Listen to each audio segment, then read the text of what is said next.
know him. Jojo in those Broadway nights, flashing lights, you know him.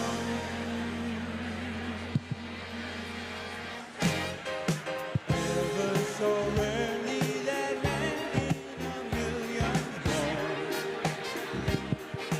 Gentle and soft, but he just as soon love you for looking the wrong way around.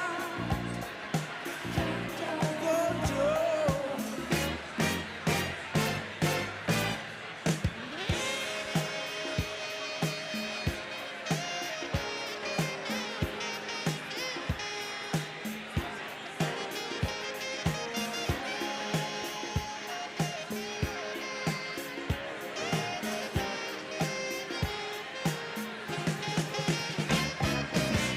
His baby stays high, got to keep her sweet.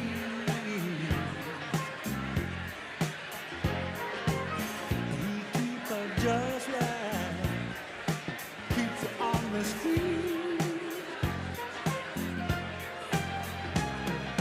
Jojo in those spinning lines, oh, below him. Jojo in those Broadway nights, oh, you know him.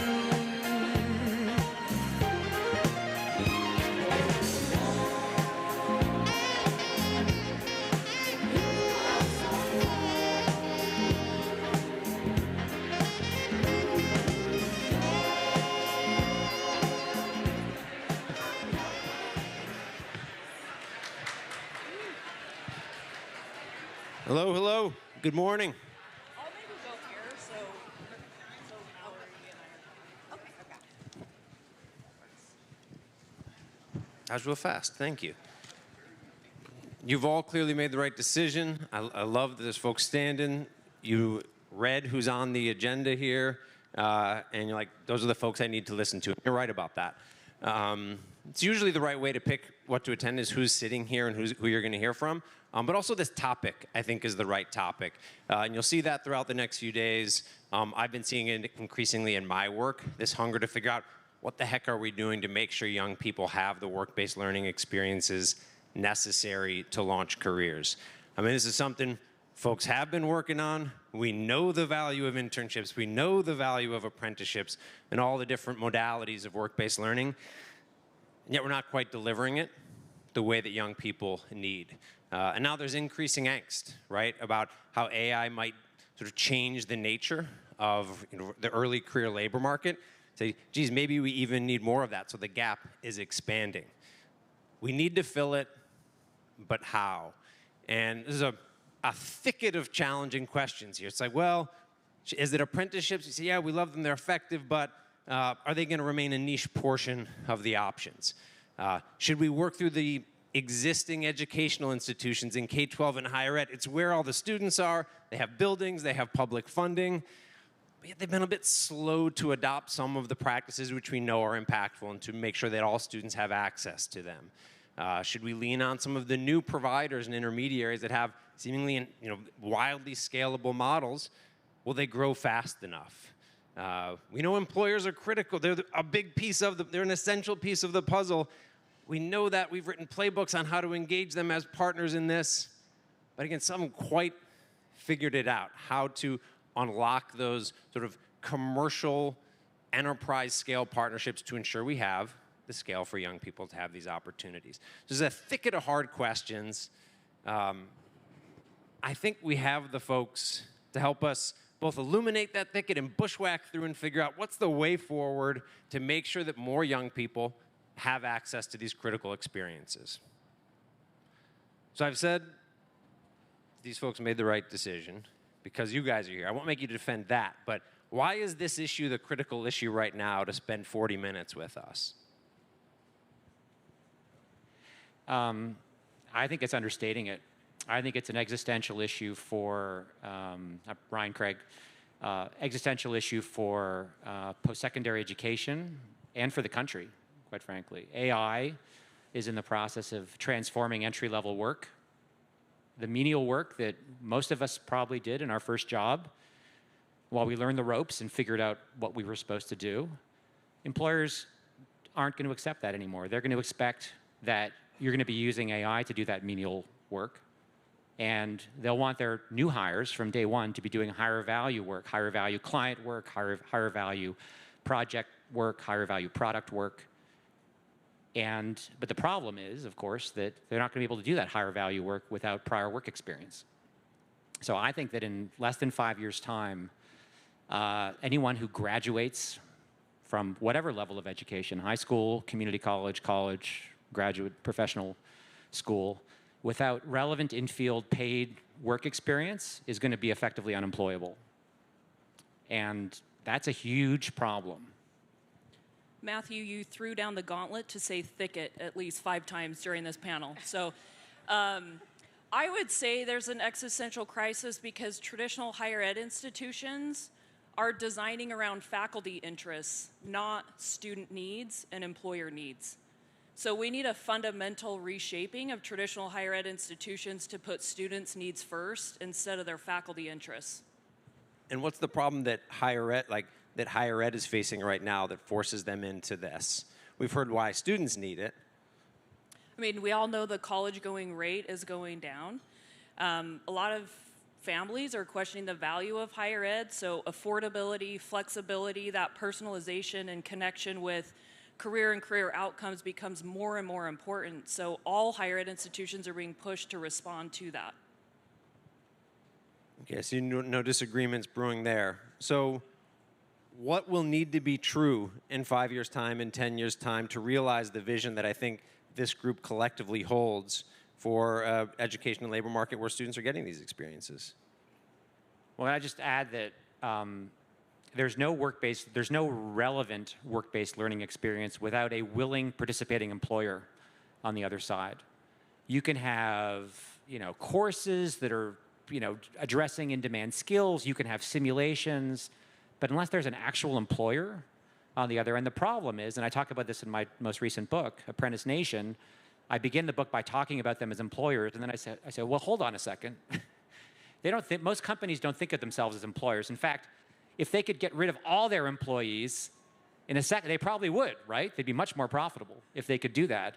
So those of us who are here, we think, they're employers, but they don't think of themselves as that. And to ask them to take on a worker at whatever level, full-time employee, intern, project, who doesn't know what they're doing and is not productive, is not something that 99% of employers, rational employers or companies, are going to willingly do. So it's a really heavy lift, and I'm not sure that people in our sector generally appreciate how heavy a lift it is for employers. And Ryan, I think to your point earlier, the development of AI is changing how how companies are going to be thinking about how work gets done and what work needs to get done by humans versus AI. And so I think the time is now to partner with employers about figuring out how that kind of education to employment ecosystem can more favorably help employers and companies, and also really kind of link back to what is happening inside of the classroom. The key word has to be beneficial for the employer, for the company, right? It can't just be like, oh, the goodness of your heart or benevolent or more farsighted as a company to do this. No, there has to be actually a benefit to the bottom line. Well, let me ask of everyone in this room, you all work for organizations. Do your organizations have apprenticeships or internship programs? I'm seeing a lot of, yes, raise your hand. I think this is really important. If we're saying companies, employers have to have these programs, us as educational institutions and nonprofits and ed tech, venture funds, et cetera, we all need to be employing scaled internship programs. And so, Jessica, your organization, Strata, has done a lot of work on this and trying to figure out how, whether it's community colleges or apprenticeship programs or others, can engage effectively with employers to deliver on these programs.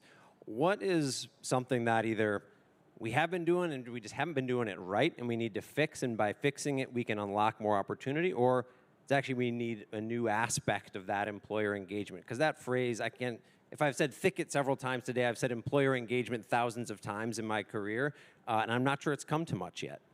I think it has to stop being over on the side, part of corporate social responsibility, or kind of fringe portions of the talent department.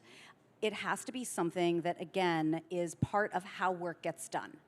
And until that happens, I just don't think you're going to see work-based learning be truly adopted into the flow of work. So this is, I agree, and that's hard even in the higher ed case or with like adults who are ready to work, maybe haven't even have some work experience. But Jenny, you've said, I see your challenge and I raise you the challenge of working even with younger students. So tell us about that. So our approach really is to work with high school students, but again, the employers need to be engaged from a talent perspective. We started with healthcare because there are so many open jobs and hospitals are losing money. So they're seeing this from the perspective of their need to do it for their business.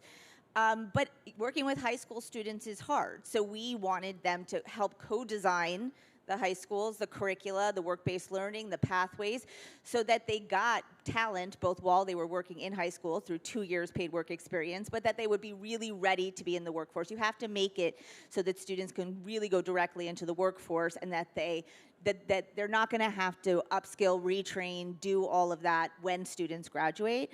And I think that, again, to the point of employers need to want to do this from their bottom line, from their talent perspective, and it has to be part of their business model, again, like not from their CSR, but they also have to be designed in all of the design of the program so that they get the talent they want and they need. Is there anything we learned from that and the fact that you can make this effective even with high school students that we can apply to the post-secondary situation and say, yeah, we're not seeing, you shouldn't be doing it there, or you should revise your model there? Well, all of the high school work is post-secondary too, because it's all dual enrollment, so students are earning their credentials and certifications while they're in high school. We're basically saying, can we make the process more efficient? Can we move some of the credentialing and certification into high school? It does not mean that you cannot earn additional stackable credentials over time, but I think students need to see it as not college or career. They're doing both. They're working on it at the same time. They can go into the workforce and they can continue to earn stackable credentials over time and earn an associate's or BA. But I think we're thinking of it too much as this or that, when we should be thinking of it as one line where you can continue to go in and out, build over time. And I think higher ed needs to think more strategically about that so that they're not saying like it's this or you go to work. It has to all be one thing. And more quickly, right? I think the other issue is that an employer's skill profile for what they need someone to be able to do changes by the quarter. And meanwhile, in higher education, you're lucky if you can get something through a faculty senate biennially, within 2 years. And higher ed is going to see itself get left behind. It's going to start in spaces where you're not required to have a college degree by the job.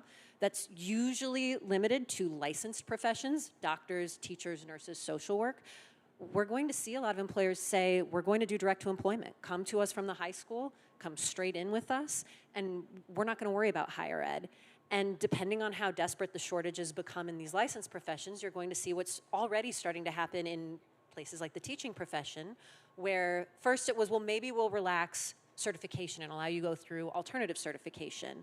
And when that wasn't enough, they're starting to say in some states, and it's starting in states like Arizona and Florida, but more states are putting it on their radar of, well, maybe you don't even need a college degree to come do this. And higher ed is either going to figure out how to move fast enough, or they're not even going to be able to depend on the industries that licensure has provided them a moat. They're going to disappear. I agree completely, and I don't mean to be a gloomy Gus here, but I feel like we haven't quantified the extent of the shortage of these opportunities for young people today. So apprenticeships, every time one of our companies launches an apprenticeship program, we have 300 applicants for every open seat in these apprenticeship programs. So these are paid jobs where we're training you on exactly what you need to do. You're not expected to have prior skills or experience in that field or for that particular platform. So that's one data point. Another data point is what Kristen Fox and Business Higher Education Forum put out last year, which was to say that 8.3 million U.S. undergraduate students last year wanted internships. 3.6 million got them. And of those 3.6 million, 2.5 million were classified as quality internships. So basically, for every student getting a quality internship, 2 would like one, but aren't getting one. So they're not available. So we may all have internship programs, but this may not be representative, or we're not doing it at the scale we need to do it at. I'll give an example at WGU last week in our business management, marketing, HR programs. We had 731 applicants for 300 spots with an internship at HubSpot. So here we have over 400 students who are willing and ready and want to do an internship at WGU, and so we're looking for partners all the time that can help meet the supply and demand gap that Ryan talks about. And the people who are getting those internships probably already have some work experience, and so I think, you know, we need to be less precious about what we call high quality work-based learning, and we need to really start thinking about micro internships, project-based learning, and, you know, other components that will give people some experience that don't cost a lot of money, that aren't these highly structured programs that are a pain in the butt for employers to manage. Right. Yeah. And that's where employers, what do they hire for? Do they hire for GPA or major? No. They hire for experienced in ... Experienced in. It's that experiential learning that they hire for. So I'm hearing huge gap, and I'm hearing companies are just going to say, forget it. We're just going to go straight to the high schools. We're going to figure it out. We're going to figure out how to deliver this. But then I'm hearing, these programs are a hassle for employers. Right. We got to try the lighter touch stuff. Let's reconcile those. I 2 points. One is agree completely with the lighter touch. Jets and I are involved with a company called Ripen, which is I'd say leader in providing these short project-based, work-based learning opportunities. But the second is that maybe I disagree a little bit with Mallory, because I don't think employers are going to do it themselves. Our view is that employers will do something if you kind of serve it up on a silver platter to them and say, like, hey, this is a can't miss. You want to do something? You want to convince me to do something new? Here it is on a silver platter, can't miss, no risk, clear return on investment. And who's going to serve it up? I don't think it's going to be colleges or universities or high schools or school districts doing it. I think it's going to be intermediaries. You mentioned the term. I talk a lot about intermediaries, and they can take many different forms. The apprenticeship ecosystem is more developed today than there are more interns for sure, but it's very informal and unsystematic and inequitable, I would argue. But there actually is a formal apprenticeship intermediary ecosystem evolving, a couple hundred of them that are working here in America every day to try to convince employers to set up apprenticeship programs, and they do the work of setting up and running these programs for them. Mike runs one himself. So I think we can learn from that more developed ecosystem, which is that they are doing the heavy lifting of knocking on the doors, convincing employers to say yes, and then doing the work, and in many cases actually serving as the employer of record for that apprentice or intern, right? So that you don't have to put them through your HR system, put them on payroll and so forth. It just makes it eliminate the opportunities for someone in the company to say, no, this is not something we want to do. So Ryan, I would politely disagree, because at WGU we are doing something, and part of the acquisition with Kraft. You are exceptional. Thank you, I paid him to say that. But no, it's part of this, having the tech infrastructure and the technical assistance in the intermediary space to really facilitate this, to connect the employers with the education institutions. And I think there's many institutions who actually want to do this and are working under constraints, and we need to have philanthropic dollars and others that give higher ed leaders the cover to be bold and make necessary changes in their systems. If you were to look at my list of hobbies, like reading books, knitting, and then hassling Ryan Craig. And so Ryan. Is it number 3 on the list? It might be number 2. I don't awesome. really like reading that much, I guess. So Ryan, I guess the charge I would put back to you is, I agree with you that intermediaries are going to need to be the one that delivers those things, but as someone who runs the data layer and who has founded an intermediary, we still suck, and the market is not clearing, which is why there are still so many opportunities, there's so much unmet demand. We suck because there's no funding for it, right? If you were to try to sell your intermediary services, I want to be an internship service provider, I want to go to UT El Paso and set up a co-op program for you. Where's the funding going to come from for that? There's no budget for that. But to your, to the first point that was made, like that's what students need. That's what students want. So we have a mismatch between what we know students need and the funding. Please. So do we just wait to hope that someone funds us and then just die in the meantime? What do you do? No, we have to innovate. We have to build new business models. Like everything that we're doing, right? We have to evangelize to companies to like try and do things differently, even if you're just moving a little bit. We have to do the, philanthropy can help fund new initiatives at colleges and universities. We have to get through to, college and university leadership and boards of trustees that this is an existential issue. That, you could be an anachronism in 5 years if you are not equipping every student that you graduate with relevant prior in-field work experience. And we have to do all that, but we can also move the funding at the federal and state level for this. But I think that you're never going to get to scale, honestly, I feel, if you have a bunch of intermediaries doing all the work without the funding. I think that if the employers figure out that this is going to work for them, and I think that's the role of philanthropy, that we have to prove out some models that I hope that then companies will take on their own, that if they have a real talent need and this is going to fill their talent need, then they will do it. And it has to be, unfortunately, there's not a tremendous amount of sectors that have like thousands of openings per institution, which is why we started off with healthcare. But I think that if you can prove out that model, and then that is the way that we're going to, I think, get to the scale that we're looking for. I think we can also tap into kind of under-tapped markets like federal work study, and universities are huge employers. Like, we just need to be able to formalize what those employment experiences are and be able to provide, a way to define those as part of these work integrated experiences. Federal work study is extremely low-hanging fruit, where we spend $1.2 billion, $1.3 billion each year.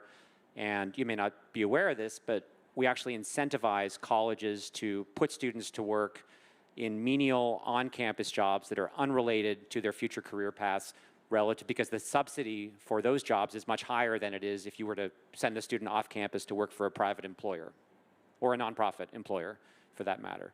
So that is clearly low-hanging fruit. So on this, I'm curious, like clarification of the group's perspective. Are we talking about college, it's still going to be the path for most people, but it's not enough, we got to make sure they get these experiences? Or are we talking about alternatives? And maybe like show of hands for who leans towards it's like college but more, and let's do that one first. Just in terms of we don't have the infrastructure and won't have the infrastructure within a decade for it to be anything other than that. So it has to be that. And employers are still hiring for degrees. As much as we talk about skills-based hiring, it still is that marquee hiring dimension. I think Mallory wants to get in on this one. I don't agree. Yeah, I don't think that's going to happen. And I probably shouldn't say that because I work for WGU. But no, what I really think is going to happen is, let's take a look at what disruption theory tells us. You look at a market where there's non-consumption and people start accepting things that are just marginally better than nothing, right? They are not consumers of the traditional product. They'll take something that is marginally better than nothing, go do that, and then as those services improve, they move up market until they're able to compete directly. I think we're watching that happen right now with the declining enrollments in teaching or in higher education in general. I think we're watching that happen with the oversubscription of all of these other models that pop up. And I don't think that the winner in this is going to be a higher education partner that decides to get 5% better and 5% more efficient in how it deals with work study or internships and experiences. I think we're going to get our lunch eaten by a university that either chooses to disrupt itself or by someone that's not an incumbent to the space coming in and taking market share. And I think it's happening now. Matthew, I think you're seeing this isn't an either or, it's actually a both and. So our intentional disruptive innovation with having craft, we have WGU Academy offering certificates, and it's actually how you can combine potentially apprenticeship degrees, which we have almost 1,500 teacher apprenticeships right now across this country, and certificates plus with a project-based learning experience. And so we need to have intentional disruption within institutions and new actors to push us all to be better. But it's a both and. It's not an either or. Can you, Ryan jump in? Yeah. I'm just going to add that one other vector is that there are businesses waiting to be built based on the labor that we're talking about here. I'm thinking about a company called Saxby's, where we're not involved with that, but they're essentially setting up and running coffee shops and now bookstores on college campuses, entirely staffed and managed by students. It's great. So think about, you have this workforce, millions of students willing to work, excited to work in businesses, and work for a very reasonable wage to do so. How can companies take advantage of that rather than maybe offshoring a job? So I don't have a response to that, but that's an interesting fact. But I want to come back to this point around innovation in higher ed.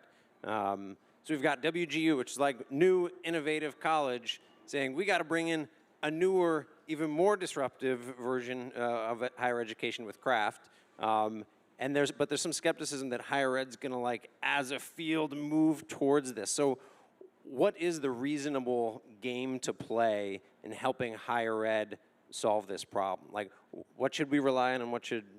So I'd say I think there will be higher ed winners in the space, but I don't think the sector of higher ed overall will be a winner.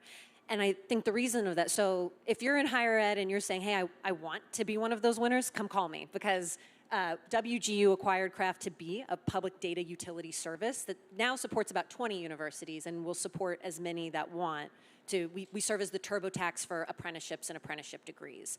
And I do think there will be certain institutions that will figure this out and will say, we want to grow our share, or at a minimum not lose market share when our segment is shrinking. And they will make the full adaptation of seeing employers as customers and not necessary evils. They will make the gap of thinking about how are we going to actually serve employers and learners as the central relationship and decenter ourselves and our needs from that conversation. And those groups will win. I think they will take on market share, but it will be by following traditional innovation cycles and not what higher ed thinks of as innovation, which is, I'm going to go have a faculty senate meeting about this, we're going to make an announcement, and in 4 years we'll now launch a new certificate. That's not going to be what happens for winners. I don't think it's going to happen at the university level. I think it's going to happen at the department level, at the program level, where universities are like, realizing that their end constituents need experience in supply chain management, and this is going to be the way that they're going to be able to provide that for the people that are in a certain set of majors. Where I really worry, where I think the existential crisis is for all of these majors that don't, Ryan, you've got a ton of portfolio companies that are in very high demand areas. The majority of the people who are students in higher ed today are not necessarily majoring in anything that's going to get them jobs in those areas. So I think that's where we have to start to unpack and unbundle that university and allow it to have some kind of centers for innovation within departments and programmatic areas. Yeah, I cite all the time the research that Strata put out, 5-6 years ago, talks about the giant swirl, where if you map the 6 most popular majors students are graduating with and to the 6 most popular job titles that they take, there is no correlation whatsoever. That can't continue. And so will this push for innovation in some of the leaders? Are we going to end up in a situation where, today, I bet if we polled the room silently, that's which colleges around the country are the best at providing rich, authentic work-based learning? We'd probably get the same list of a few colleges. Is that what we're going to see in 5 years, or is it going to be 15% of colleges will have figured this out? Maybe not 5 years, call it 10, 15 years.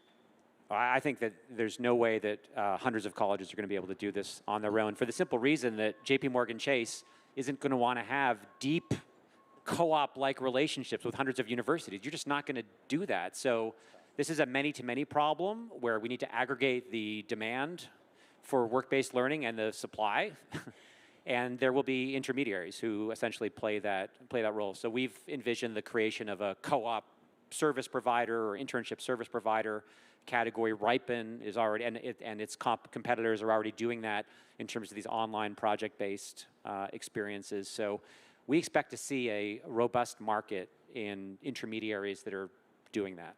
There's a couple funding questions here, Ryan, which is, what's the type and the majority of the capital funding these intermediaries to help the higher ed institutions?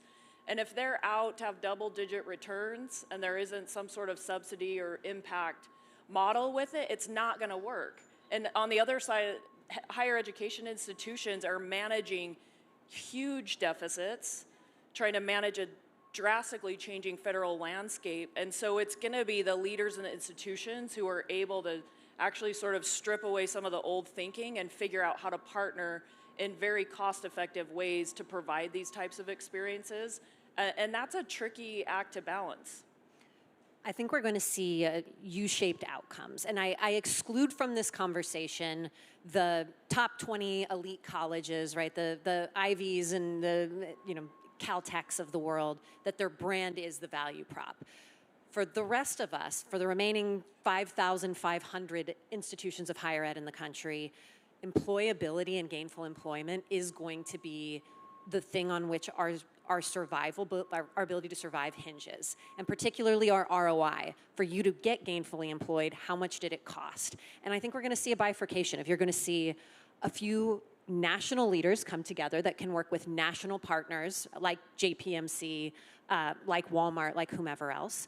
On the other side, you're going to see hyper-localized land-grant institutions, community colleges that can plug into the very localized economic needs. And then everyone in the middle of there that doesn't figure out how to move to one end or the other, I think we're going to see a massive chunk of those institutions go extinct.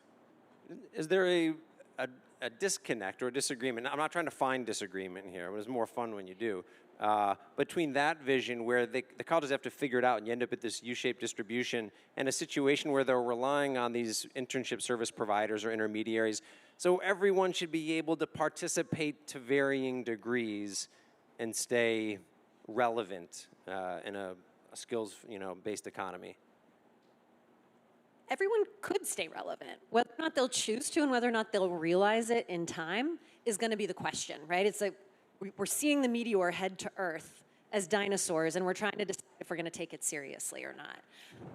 And I think that'll be the challenge. I remember when I graduated college, shortly after said meteoric event, and I got the advice from someone of, hey, college degrees are a multiplier times your number of years of experience is how seriously employers will take you. The problem is it doesn't matter how big the multiplier is, any number times 0 is 0. And that we are seeing more than ever, where today 50% of college graduates in their first years out of college are underemployed, holding jobs that didn't require a college degree at all. Higher ed institutions that don't get serious about this and who haven't been serious about this, the warnings are there, the writing is on the wall, and there is an opportunity for every single one of them to get their ROI right by increasing their returns, by creating more experience, and by increasing their ROI by decreasing the denominator of how much they're charging you to get it. I think most are going to do too little too late, and there won't be much left of them. I want to thank Mallory for making me look like a moderate for the first time.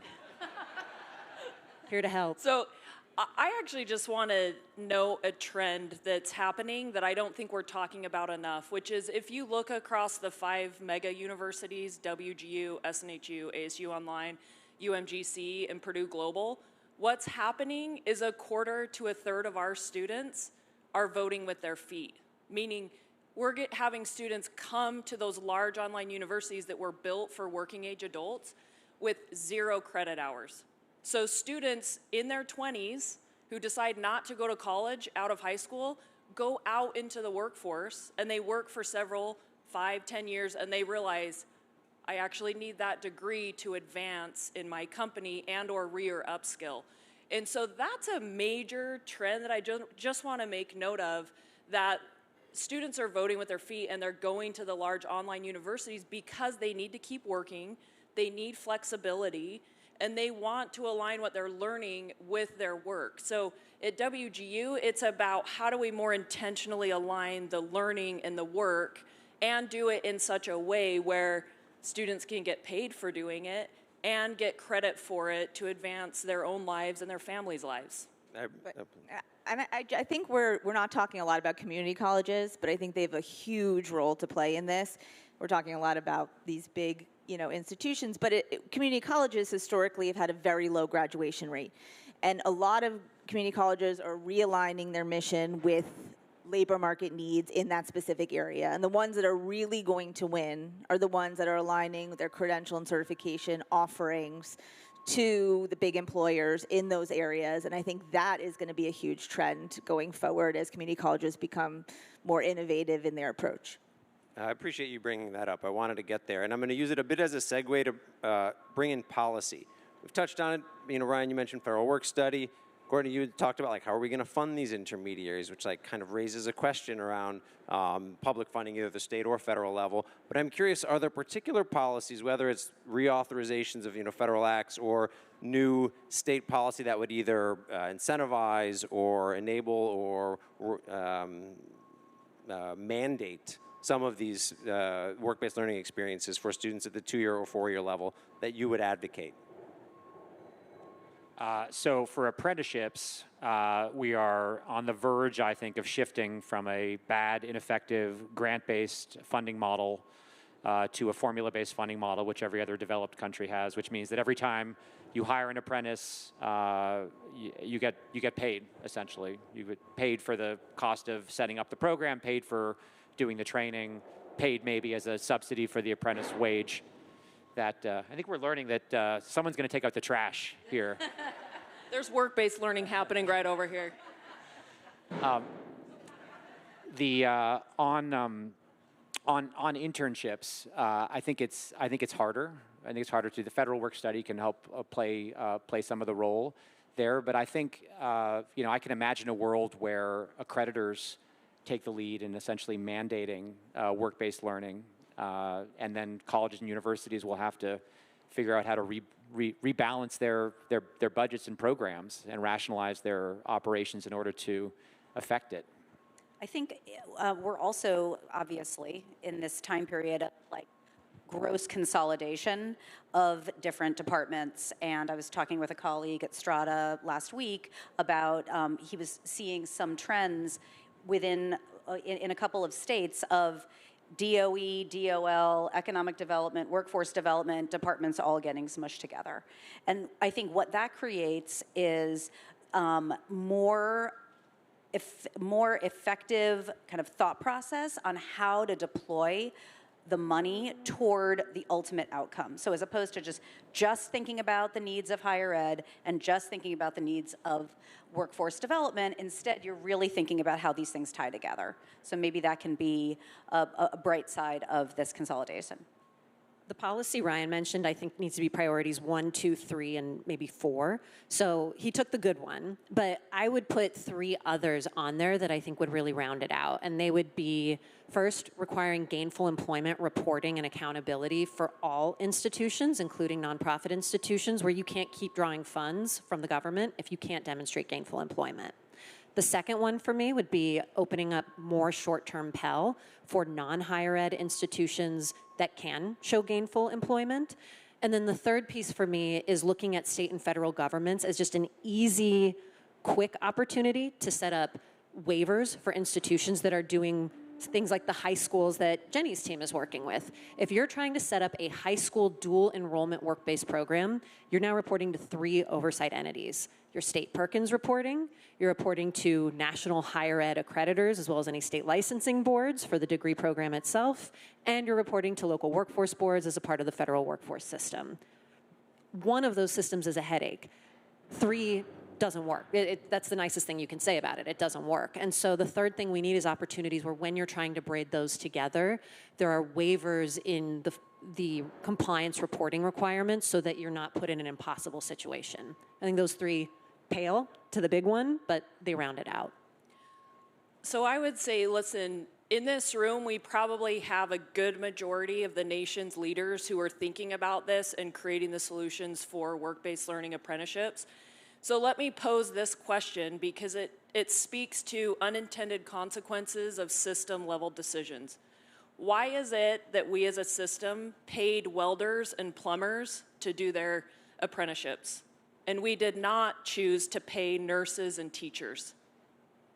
So think about just that in and of itself, the inequity that has created over the last 50, 75 years. Those were system-level decisions that were made. And so in this moment that's an inflection point, we all need to be thinking about the policy and the funding decisions. It shouldn't be you can only get credit or pay, which is what happened in nursing and teaching, and why we have these enormous gaps. And so I would just challenge all of you, like a call to action. We need to be thinking about these system-level decisions and policy decisions that create enormous inequities, that we need to stop that. I love that charge to the room. My charge now back to you. We've got just a bit of time. You can see the clock there. If we're successful at this, we look back in 10 years and we're like, wow, we were in that room and then it worked. We did it. What will have been the main driver of that? Or if you want to take the gloomy gust or the meteor take, if we don't succeed at this, what will have been the reason for our failure? And then like 10 seconds, 15 seconds each person. Well, I think that either way, success or failure, we're seeing the birth of a whole new industry here.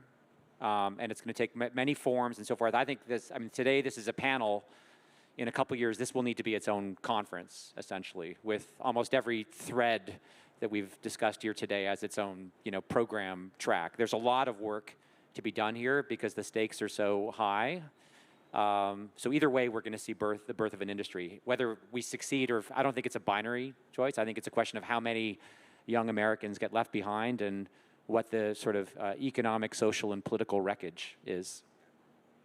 I think, first of all, what success will be is there will be no more skilled labor vacancies in the United States, and the individuals filling those positions will match the broader demographics of the United States in terms of race, socioeconomic status, et cetera. In terms of what will be the driver that gets us there is we figure out how to make this good business and not martyrdom for employers. This has to be a viable business strategy. I was going to say the same thing, but basically that we prove to employers that this is something that they should take on, and that is going to be good for their bottom line and good for the sort of soul of the company. And I think we have to get ahead of the AI disruption that's going to be happening and not construct this for the jobs of 5 years ago, which I think when we were all sitting here at ASU GSV 5 years ago, we were having very different conversations. I would say all of us in this room in 10 years that the majority of students are doing a for-credit, paid type of experiential learning, internship, apprenticeship, and they're graduating with high ROI. That's the goal that we should all be working towards, and I think it's possible. This was fantastic. We at least illuminated the thicket and pulled like maybe some of the branches down, but maybe it's just a good start to several conversations I'd love to have with you all, and I'm sure the room would.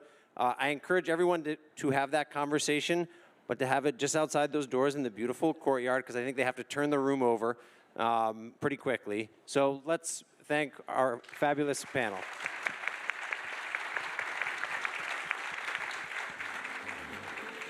Time for wondering why. It's here, the moment it's about to decide. Let him believe him be.